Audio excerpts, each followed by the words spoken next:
एक बार फिर से आप सभी का स्वागत है। हम अध्ययन कर रहे हैं गिनती की पुस्तक का और अब समय है कि हम उसके 10वें अध्याय पहले वचन से आगे का अध्ययन करें। 10वें अध्याय के पहले वचन से लेकर के जब हम 10वें वचन तक पढ़ते हैं तो यहां पर चांदी की दो तुरहियों के विषय में वर्णन दिया गया है। यहां पर परमेश्वर मूसा को यह आज्ञा देते हैं कि तू चांदी की तुरहियों को, दो चांदी की तुरहियों को गढ़ लेना और उसको मंडली को बुलाने और अलग अलग प्रस्थान करने के विषय में वो चिन्ह ठहरेंगे। यानी कि जब जब वो बजाए जाएं तो जो मंडली होगी, जो इजरायली होंगे, वो समझ जाएंगे कि उन्हें क्या करना है। यहां पर परमेश्वर कहते हैं कि जब दोनों एक साथ फूकी जाए तब सारी मंडली मिलाप वाले तंबू के द्वार पर तेरे पास इकट्ठी हो जाए। परंतु एक ही तुरही फूकी जाए तो प्रधान लोग जो इजराइल के हजारों के मुख्य पुरुष हैं तेरे पास इकट्ठे हो जाएं। जब तुम लोग सांस बांधकर फूको तो सबसे पहले पूर्व दिशा की छावनियों का प्रस्थान हो। जब दूसरी बार तुम सांस बांधकर फूको तो दक्षिण दिशा की छावनियों का प्रस्थान हो। और उसके बाद जब तुम लोगों को इकट्ठा करके जब तुम्हें लोगों को इकट्ठा करके सभा करनी हो तब भी फूकना, परंतु सांस बांधकर नहीं। और हारून के पुत्र जो याजक हैं वे उन तुरहियों को फूका करें। यह बात तुम्हारी पीढ़ी पीढ़ी के लिए सदा की विधि रहे। तो मेरे प्यारे बहनों, यहां पर हम क्या देख रहे हैं कि परमेश्वर ने मूसा को आज्ञा दी है कि तू दो तुरहियों को गढ़ के रख लेना और उनकी जो ध्वनि होगी वो तुम्हारे लिए संकेत होगा। मेरे प्यारे भाई बहनों, जैसा कि हम बात कर चुके हैं, हमने इब्रानियों की पत्री में अच्छे से पढ़ा है कि वहां पर लेखक ने बताया है कि जो भी इस धरती पर इजरायलियों को दिया गया है करने के लिए, चाहे वो मिलाप वाला तंबू हो, चाहे उसमें की वेदी हो, चाहे वो जो दीपक हैं वो हो, चाहे ये जो तुरही हैं, ये सब परमेश्वर के उन सब बातों के प्रतिरूप और प्रतिबिंब में दिए गए हैं। यानी कि जब हम सब मसीह विश्वासियों को इकट्ठा करने का जब समय आएगा, जब परमेश्वर का अंतिम, जिसे हम कहेंगे प्रभु यीशु मसीह के द्वारा उस बैरी शैतान को हराने का समय आएगा, तब भी ये तुरहियां फूकी जाएंगी। और इस बात को हमने बहुत ही अच्छे से पढ़ा है। प्रकाशित वाक्य में 7 तुरहियों के विषय में हमने अच्छी तरह से पढ़ा है। और हम देखते हैं पहला कुरिन्थियों उसके 15वें अध्याय में और 51 वचन में पौलुस कहते हैं कि देखो मैं तुमको भेद की बात कहता हूं, हम सब सोएंगे नहीं परंतु बदल जाएंगे और ये क्षण भर में पलक मारते ही अंतिम तुरही फूकते ही होगा, क्योंकि तुरही फूकी जाएगी और मुर्दे अविनाशी दशा में उठ जाएंगे और हम बदल जाएंगे। तो मेरे प्यारे भाई बहनों, यहां पर हम क्या देख रहे हैं? परमेश्वर के स्वर्गदूतों के द्वारा अंतिम तुरही फूकी जाएगी और हमारा मिलन, हमारा इकट्ठा होना परमेश्वर प्रभु यीशु मसीह के साथ हो जाएगा। और इसी बात को हम पहला थिस्सलुनीकियों में भी पढ़ते हैं।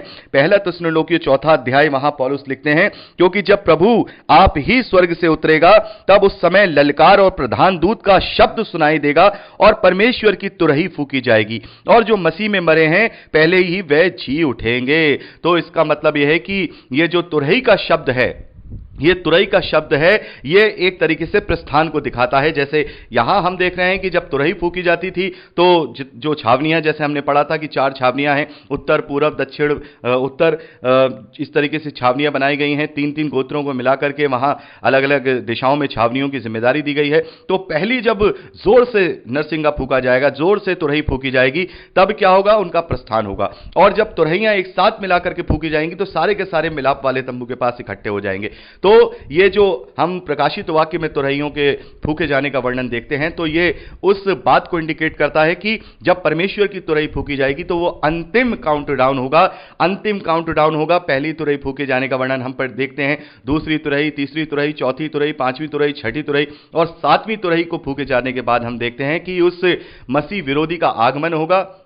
और उस मसीह विरोधी के साथ ही हम देखते हैं कि प्रभु यीशु मसीह के द्वारा अपने लोगों का रैप्चर किया जाएगा और उसके बाद प्रभु यीशु मसीह का द्वितीय आगमन होगा। तो ये तुरही के शब्द उस बात को इंडिकेट करते हैं जब अंतिम समय आएगा, प्रस्थान का समय आएगा, हमारे इकट्ठा होने का समय आएगा, जब हम प्रभु यीशु मसीह के साथ बादलों में मिलेंगे। और यहां जो तुरहियां बताई गई हैं ये उसी का प्रतिरूप है, ये उसी का प्रतिरूप है। और जैसा कि हम जानते हैं कि सब कुछ परमेश्वर ने जो स्वर्ग में और उसकी जो व्यवस्था है उसके प्रतिरूप और उसके प्रतिबिंब यहां इजरायलियों को दी हैं। तो ये जो तुरही फूकी जा रही हैं, ये भी अंतिम दिनों के चिन्ह के प्रतिरूप में ही दिए गए हैं। तो आगे बढ़ते हैं हम 11वें वचन से। यहां पर हम 11वें वचन से लेकर के 32वें वचन तक पढ़ते हैं कि अब इजरायली जब दूसरा फसह का पर्व मना चुके हैं, तो उसके बाद हम देखते हैं कि जो बादल है, जो अग्निमय बादल है, वो उस मिलाप वाले तंबू से हट जाता है और अब ये सिने पर्वत से प्रस्थान करते हैं। आगे के लिए यहां सिने पर्वत से प्रस्थान करते हैं।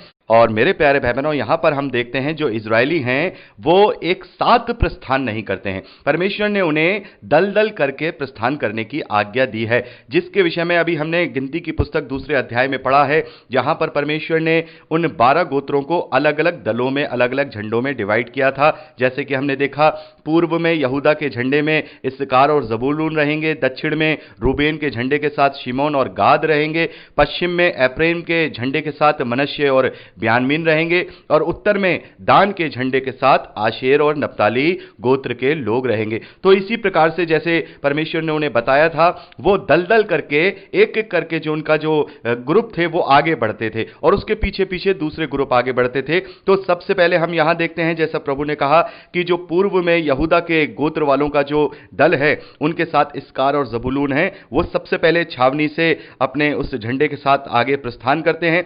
और उसके बाद हम देखते हैं कि जो दक्षिण का दल है रूबेन के गोत्र में, जो शिमोन और गाद के गोत्र के साथ है, उसके बाद आगे वो जब उनके प्रस्थान करने के बाद वो प्रस्थान करते हैं। फिर पश्चिम के गोत्र वाले जो एप्रैम, मनश्शे और बिन्यामीन हैं, वो प्रस्थान करते हैं। और सबसे लास्ट में जो दान गोत्र और आशेर और नप्ताली वाले हैं, वो आगे चल के प्रस्थान करते हैं। तो मेरे प्यारे भाई बहनों, इस प्रकार से हम देखते हैं कि इतनी बड़ी जनसंख्या हम इजरायलियों को देख रहे हैं। जैसे अभी हमने गिनती की पुस्तक में उनकी पहली गिनती को देखा कि 6,03,550 इजरायली पुरुष हैं जो 20 वर्ष से अधिक हैं और जो स्वस्थ हैं, और इनके अलावा वहां बच्चे भी हैं, स्त्रियां भी हैं, और उन सब की काउंटिंग जैसे अगर आकलन किया जाए तो जैसे हमने बात की 15 लाख से 20 लाख के बीच में बैठती है। तो इतनी बड़ी जनसंख्या को आगे प्रस्थान कराना, उनके लिए व्यवस्था बनाना, सारी चीजें बहुत कोई आसान चीज नहीं है। एक पूरा मेट्रो नगर एक साथ चल रहा है, ये आसान नहीं है। तो दल दल करके इन्हें आगे बढ़ाता जाए, आगे आगे ये बढ़ते जाएंगे, आगे चल के व्यवस्थाओं को बनाते जाएंगे। तो इस प्रकार से हम 11वें वचन से लेकर के 27वें वचन तक इन 4 झंडों को, यहूदा, रूबेन, एप्रैम और दान के जो झंडे बनाए गए हैं, पूर्व, दक्षिण, पश्चिम, उत्तर, इसके हिसाब से वो आगे अपना प्रस्थान करते हैं, आगे बढ़ते हैं। और आगे हम 29वें वचन से पढ़ते हैं, मूसा ने अपने ससुर रुएल मिघानी के पुत्र होबाब से कहा, हम लोग उस स्थान की यात्रा करते हैं जिसके विषय में यहोवा ने हमसे कहा है कि वो मैं तुम्हें दूंगा, इसलिए तू भी हमारे साथ चल और हम तेरी भलाई करेंगे, क्योंकि यहोवा ने इजराइल के विषय में यही कहा है कि मैं इजरायलियों का भला करूंगा। तो यहां पर आपने पढ़ा होगा, हम देखते हैं कि जो मूसा का जो ससुर है, उसका जो बेटा है होबाब, एक तरीके से उसका जो ब्रदर इन लॉ है होबाब, मूसा चाहता है कि होबाब भी उनके साथ इस सफर में आगे चले। और इसका कारण यह है कि जो होबाब है वो बहुत अच्छे से उस एरिया को जानता है कि कहां पर डेरा लगाना चाहिए, कहां पर प्रस्थान करने के बाद रुकना चाहिए, कहां पर ये सारी चीजें अपनी छावनी लगानी चाहिए। उस एरिया के बारे में होबाब बहुत अच्छी तरह से जानता था। इसीलिए जो मूसा है वो होबाब को अपने साथ ले जाना चाहता था कि होबाब हमारे साथ रहेगा तो हमें इस बात का पता रहेगा कि हमें अपनी छावनी यहां लगानी चाहिए, ये सेफ जगह है, जानवरों से, मनुष्यों से ये सुरक्षित जगह है। तो वहां पर हम देखते हैं कि होबाब उसे उत्तर देता है कि मैं नहीं जाऊंगा और मैं अपने देश और कुटुंबियों में लौट जाऊंगा। 31वें वचन में मूसा फिर उससे कहते हैं कि हमको मत छोड़, क्योंकि हमें जंगल में कहां कहां डेरा खड़ा करना चाहिए यह तुझे मालूम है, और तू हमारे लिए एक तरीके से आंखों का काम देगा, और यदि तू हमारे साथ चलेगा तो निश्चय जो भलाई परमेश्वर यहोवा इजरायलियों से करेगा, उसी के अनुसार इजरायली भी तेरे साथ भलाई करेंगे, यानी कि तेरे लिए अच्छा करेंगे। तो यहां पर हम देखते हैं कि होबाब को इसके बाद वहां पर मूसा ने आग्रह किया कि तुम हमारे साथ चलो ताकि तुम हमें बता सको, क्योंकि होबाब उस एरिया को घूमा हुआ था। इस वचन से तो हमें यही पता चलता है। तो इस प्रकार से मूसा ने उससे ये जो है आग्रह किया है। आगे हम देखते हैं 33वें वचन से लेकर लास्ट 36वें वचन तक लोगों का प्रस्थान होता है। फिर इजरायलियों ने यहोवा के पर्वत से प्रस्थान करके 3 दिन की यात्रा की, और उन 3 दिनों के मार्ग में यहोवा की वाचा का संदूक उनके लिए विश्राम का स्थान ढूंढता हुआ उनके आगे आगे चलता रहा। मेरे प्यारे भाई बहनों, जैसा कि हमने पूर्व में बात की है कि मेरा दूत तेरे आगे आगे चलेगा, मेरा स्वर्गदूत तेरे आगे आगे चलेगा, और हमने वहां पर बात की थी कि वहां पर परमेश्वर ने अपनी व्यवस्था के विषय में बात की है कि व्यवस्था तुम्हें आगे सारे चीजों को बताती जाएगी। तो यहां पर हम क्या देख रहे हैं, यहां वही बात लिखी है कि जो परमेश्वर के वाचा का संदूक है वो आगे आगे चल रहा है, वो आगे आगे चल रहा है, उनके लिए विश्राम स्थान ढूंढता हुआ उनके आगे आगे चलता रहा। और जब वे छावनी के स्थान से प्रस्थान करते थे तब दिन भर यहोवा का बादल उनके ऊपर छाया रहता था, और जब संदूक का प्रस्थान होता था तब मूसा ये कहा करता था, हे यहोवा उठ और तेरे शत्रु तितर बितर हो जाए और तेरे बैरी तेरे सामने से भाग जाए। और जब जब वह ठहर जाता था तब मूसा कहा करता था, हे यहोवा हजारों हजारों इजराइलियों में लौटकर आ जा। मेरे प्यारे भाई बहनों, यहां पर हम देखते हैं कि परमेश्वर वहां कभी आते थे कभी जाते थे, यानी कि परमेश्वर का सामर्थ, परमेश्वर तो हम नहीं कहेंगे, परमेश्वर का सामर्थ जो उस वक्त व्यवस्था और वाचा के संदूक के रूप में वहां है, उस पर जो उसका सामर्थ था वो कभी आता था कभी वहां से चला जाता था। मेरे प्यारे भाई बहनों, हम देखते हैं कि अगर इजरायली अगर सही तरीके से सफर करते, अगर सही तरीके से अगर मिस्र से सफर करते तो इजराइल तक पहुंचने के लिए ज्यादा उन्हें समय नहीं लगता। महीने 2 महीने में या 5 महीने में 6 महीने में या साल भर में वो आराम से वहां इजराइल के देश तक पहुंच सकते थे। लेकिन 40 साल, मेरे प्यारे भाई बहनों, ये कोई छोटी बात नहीं है। और हम यहां देखते हैं कि जब तक जो मिलाप वाला तंबू है उसके ऊपर अग्निमय बादल परमेश्वर का सामर्थ्य रहा करता था, जब तक इजरायली आगे के लिए प्रस्थान नहीं किया करते थे, और जैसे ही वो बादल वहां से हट जाता था इजरायली आगे के लिए प्रस्थान करते थे। और इसके विषय में हम पहले भी बात कर चुके हैं, 40 साल लगे उन्हें, 40 साल लगे उस पूर्वी तट तक पहुंचने में भी 40 साल लगे। और वहां तक जब पूर्वी तट पे पहुंचे हैं तो हम देखते हैं कि पूरा ये जो नई पीढ़ी है वही वहां पहुंचती है। पुरानी पीढ़ी में से केवल 2 ही शख्स वहां पहुंचते हैं, यहोशू और एक और का नाम है, वो वहां पहुंचते हैं। और कोई भी इस पुरानी पीढ़ी में से जो मिस्र से चला था कोई भी वहां नहीं पहुंचता है। इसमें मूसा और हारून भी शामिल हैं, वो भी वहां नहीं पहुंचते हैं। मेरे प्यारे भाई बहनों, जैसा कि हम पहले भी बात कर चुके हैं कि परमेश्वर ने वहां पर धीरज धरा है।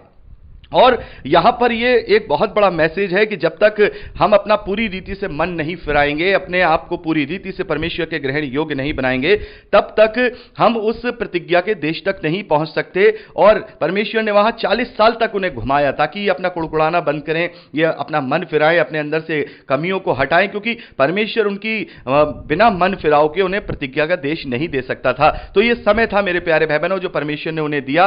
वो जंगल में उन्हें घुमाता रहा, इधर से उधर, उधर से इधर, लेकिन वो उस देश तक तभी पहुंच पाए तब जब वहां उनमें से वो लोग बचे थे जिन्होंने वाकई में ही अपना मन फिराया हुआ था, या हम कहें नई पीढ़ी के लोग थे जिन्होंने परमेश्वर को अच्छे से ग्रहण किया था, व्यवस्था को अच्छे से ग्रहण किया था। और इस 40 साल के सफर में मेरे प्यारे भाई बहनों, 40 साल के सफर में ना जाने कितने इजरायली जो है मृत्यु को प्राप्त हो गए परमेश्वर के कोप में, परमेश्वर के दंड के द्वारा। और अभी हम आगे 26वें अध्याय में गिनती को, जो दोबारा गिनती की जाएगी, नई पीढ़ी की जो गिनती की जाएगी, उसको भी देखेंगे। मेरे प्यारे भाई बहनों, आपको यह जानकर के हैरानी होगी, जब दूसरी बार नई पीढ़ी की वहां गिनती होती है, हम अभी आगे 26वें अध्याय में पढ़ेंगे, तो वहां पर जो पहली बार गिनती हुई थी 6,03,550, हम वहां देखेंगे कि वो संख्या कम हो जाएगी। लगभग 1800 इजरायली दूसरी पीढ़ी की गिनती में कम बैठेंगे, यानी कि 6,01,000 समथिंग वहां बैठेंगे, यानी कि इजरायलियों की गिनती वहां कम हो गई है। लेकिन एक चीज और देखी जाए कि अगर हम इसे ओवरऑल तरीके से देखें तो जनसंख्या बराबर की बराबर ही है, यानी कि अगर 6 लाख में से अगर 1800-1900 कम है तो वो कम वाली बात नहीं है, लगभग बराबर की बात मानी जाएगी। तो इसका मतलब यह है कि जो इजरायली की गिनती, इजरायलियों की जब गिनती की गई है तो लगभग वही गिनती उस देश में जाते हैं जो प्रतिज्ञा का देश है। ये बहुत बड़ी बात है, और वो लोग नहीं होते हैं इसमें जो पुरानी पीढ़ी के हैं। तो ये बहुत बड़ी बात है कि आगे हम देखेंगे, आगे सफर में अभी हम इसी गिनती की पुस्तक में देखेंगे कि कैसे जो है मोआब के देश में जा करके कैसे वो भरमाए जाते हैं, कैसे वो परमेश्वर के विरोध में कार्य करते हैं, परमेश्वर के कैसे कैसे प्रकोप उन पर पड़ते हैं, दंड पाते हैं। हजारों की तादाद में इजरायलियों वहां पर मृत्यु को प्राप्त हो जाते हैं। ये सारी बातें हम आगे पढ़ेंगे। तो इस प्रकार से हम देखते हैं कि परमेश्वर ने उन्हें पूरा समय दिया कि वो अपने मनों को फिराएं, अपनी कुड़कुड़ाहट को वो दूर करें, ताकि वो उस प्रतिज्ञा के देश के वारिस हो सके। तो मेरे प्यारे भाई बहनों, यहां पर हमने 10वें अध्याय को कंप्लीट कर लिया है, और 11वें अध्याय से आगे का अध्ययन अब हम अगली रिकॉर्डिंग में करेंगे। प्रभु